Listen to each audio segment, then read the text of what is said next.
ഇറാന് മിസൈലുകൾ വിൽക്കാൻ ചൈന തയ്യാറെടുക്കുന്നു എന്ന തരത്തിൽ ഒരു വാർത്ത പുറത്തു വന്നിരുന്നു. എന്നാൽ ചൈന അങ്ങനെ ചെയ്യില്ല എന്ന് തന്നെയാണ് അമേരിക്ക വിശ്വസിക്കുന്നത്.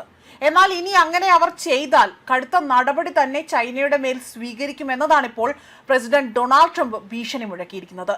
ചൈനയുടെ ഭാഗത്ത് നിന്ന് ഒരു നീക്കം, അതായത് ഇറാനെ സഹായിക്കാൻ ഒരു നീക്കം ഉണ്ടായാൽ ചൈനയ്ക്ക് 50% തീരുവ ചുമത്തുമെന്ന ഭീഷണിയാണ് ഇപ്പോൾ ഡൊണാൾഡ് ട്രംപ് മുഴക്കിയിരിക്കുന്നത്.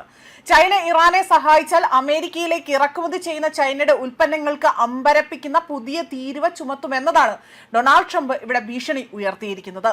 അദ്ദേഹമാകട്ടെ ഒരു സ്വകാര്യ ചാനലിന് നൽകിയ അഭിമുഖത്തിലാണ് ഇതുമായി ബന്ധപ്പെട്ട കാര്യങ്ങൾ ഉന്നയിച്ചിരിക്കുന്നത്. ഇറാനെ പിന്തുണയ്ക്കുകയും സൈനിക ഉപകരണങ്ങൾ അയക്കുകയും ചെയ്താൽ 50% തീരുവ നേരിടാൻ സാധ്യതയുള്ള രാജ്യങ്ങളുടെ പട്ടികയിൽ ചൈന ഉൾപ്പെട്ടിട്ടുണ്ടോ എന്ന് ചോദിച്ചപ്പോഴായിരുന്നു ട്രംപ് ഇത്തരമൊരു പരാമർശം നടത്തിയിരിക്കുന്നത്.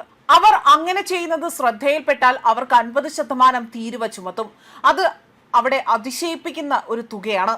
അദ്ദേഹം ഇങ്ങനെയാണ് പറഞ്ഞിരിക്കുന്നത്: ചൈന ഇറാന് മിസൈൽ നൽകുമെന്ന വാർത്തകളുണ്ട്, പക്ഷേ അവർ അങ്ങനെ ചെയ്യുമെന്ന് കരുതുന്നില്ല എന്നും ഇവിടെ ട്രംപ് വ്യക്തമാക്കിയിട്ടുണ്ട്.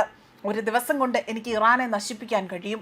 അവരുടെ മുഴുവൻ ഊർജവും, അവരുടെ ഓരോ പ്ലാന്റുകളും, അവരുടെ വൈദ്യുതി ഉൽപാദന പ്ലാന്റുകൾ എനിക്ക് സ്വന്തമാക്കാൻ കഴിയും. അതൊരു വലിയ കാര്യമാണ് എന്നതാണ് ഇവിടെ ട്രംപ് അവകാശപ്പെടുന്നത്. അതേസമയം ചൈനീസ് നേതാവ് ഷീ ജിൻപിങ്ങുമായി ചർച്ച നടത്താൻ US പ്രതിനിധി സംഘം അടുത്ത മാസം അവിടെ ചൈന സന്ദർശിക്കാനായി തന്നെ പോവുകയാണ്. ഇറാനുമായുള്ള യുദ്ധം കാരണം നേരത്തെ നടക്കേണ്ടിയിരുന്ന ഉച്ചകോടി മാറ്റിവെച്ചിരുന്നു. അതിനിടെ തന്നെ ഇറാനുമായുള്ള നയതന്ത്ര ചർച്ചകൾ തീരുമാനമാകാതെ വന്നതോടുകൂടി തന്നെ ഹോർമുസ് കടലിടുക്ക് തടയാൻ US പ്രസിഡന്റ് ഡൊണാൾഡ് ട്രംപ് കഴിഞ്ഞ ദിവസം US നാവികസേനയോട് ഉത്തരവിട്ടിരുന്നു. ഇത് മേഖലയിൽ പുതിയ പ്രതിസന്ധി സൃഷ്ടിച്ചിരിക്കുകയാണ് എന്ന വിലയിരുത്തലാണ് പുറത്തു വന്നിരിക്കുന്നത്.